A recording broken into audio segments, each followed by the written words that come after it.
বিসমিল্লাহির রহমানির রহিম। আমি শাহনাজ বলছি। আমি আজকে আপনাদেরকে রূপচাঁদাটা করে দেখাবো। রূপচাঁদা ফ্রাই করে এর উপরে কীভাবে মশলা দিয়ে একটা করি, মাছ ফ্রাই করি, সেটা আপনাদের সাথে শেয়ার করছি। এখানে রূপচাঁদা আছে একটা বড়, এটা আমি সামান্য হলুদ আর লবণের গুঁড়া দিয়ে ভেজে নিয়েছি। বেশি মচমচা করে ভাজবেন না, মিডিয়াম ভাজা ভাজবেন। আর এর জন্য আরও কী কী লাগছে দেখাচ্ছি।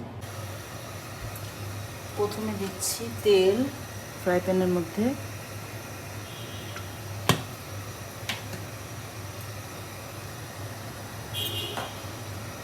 তেলটা একটু গরম হোক।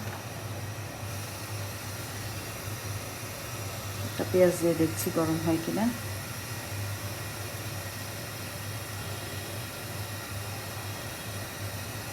আরও 2-3 মিনিট লাগবে। এই যে তেলটা গরম হয়ে গেছে, এখন আমি পেঁয়াজ দিয়ে দিচ্ছি।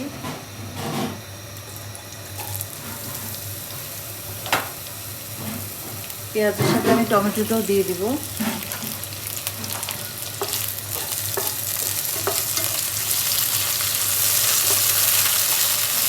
এর মধ্যে আমি সামান্য একটু লবণ দিব।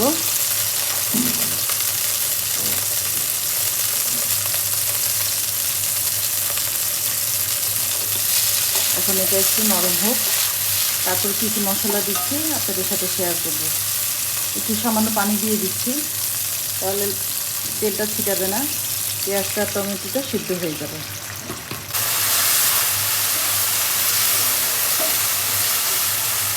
এখন এর মধ্যে এক রকমের মশলা দিব। রসুন বাটা আদা 4 চামচ, আদা বাটা আদা 4 চামচ, জিরা বাটা।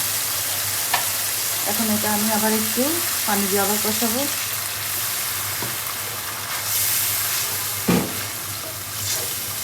এর মধ্যে সামান্য কয়েক মরিচের ফালি দিয়ে দিব। এটা কাজ হইতেছে তোমার?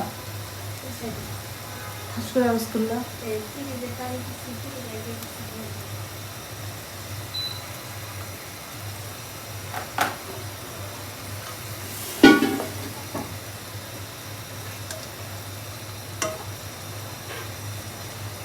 বন্ধ কর। ভিউয়ার্স দেখুন, এই যে আমার টমেটোটা সিদ্ধ হয়ে গেছে, নরম হয়ে গেছে। এখন এর মধ্যে আমি দিব সামান্য একটু হলুদের গুঁড়া, একটু মরিচের গুঁড়া।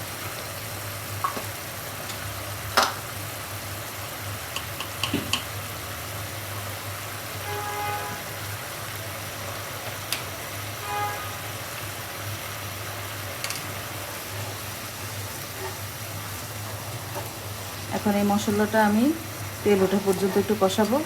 তেল উঠে গেলে আবার শেয়ার করব। কিন্তু ভালোই বার হচ্ছে। এই দেখুন মশলাটা কষানো হচ্ছে। মশলাটা তেল ছেড়ে দিলে লবণ যদি পরিমাণ মতো লাগে লবণ দিয়ে নেবেন, আপনাদের পরিমাণ মতোই দিবেন।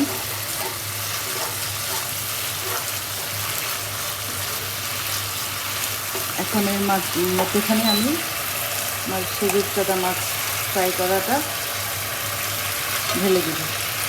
যা তেল থাকবে সব কিছু দিয়ে দিব।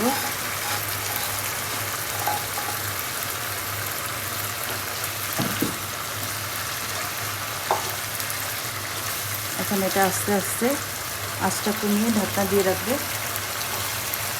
10 মিনিট পর আবার এটা উল্টিয়ে দিব। ভিউয়ার্স যে দেখুন, এক সাইড হয়ে গেছে, এবার আরেক সাইড আমি উল্টিয়ে দিচ্ছি।